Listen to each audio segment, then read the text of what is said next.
Tool 1. Claude for everything written. Proposals, scope documents, difficult client emails, contracts you need translated from legalese. The workflow that changes everything. Paste a client's rambling brief and say, turn this into a bulleted scope of work with deliverables and open questions. What used to take an anxious hour takes 4 minutes, and you look more professional than competitors charging twice your rate.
Tool 4. Perplexity for research you can bill. New client in an industry you don't know? Ask, what are the 3 biggest challenges facing mid-sized logistics companies right now with sources? Walk into the kickoff call speaking their language. Research that used to be an unbillable evening becomes 20 minutes, and it's the fastest way to justify raising your rates. You're not just a designer or writer, you're someone who understood their business.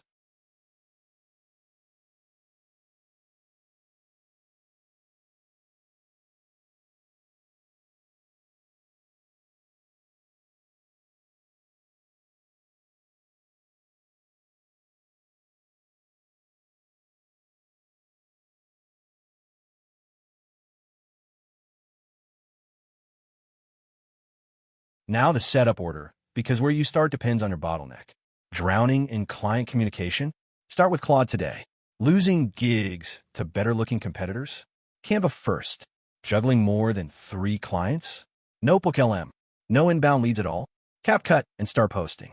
And if you're just starting out with 0 clients, the order is Canva for the portfolio, then CapCut to show it, then Claude for the proposals that follow. One honest warning.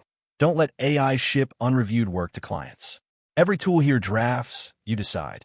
The freelancers getting burned are the ones sending AI output straight through without reading it, and clients can tell. Your judgment is the product. The stack just clears the busy work away from it. Use the saved hours on the work that actually builds your reputation. So that's the stack. Claude writes, Canva designs, Notebook LM remembers, Perplexity researches, CapCut markets. 5 tools, $0, and roughly 10 hours a week back once they're habits. Pick your bottleneck tool and set it up tonight. It takes 15 minutes. Subscribe if you want one practical AI breakdown every week. And tell me in the comments which of the 5 jobs eats most of your time. See you in the next one.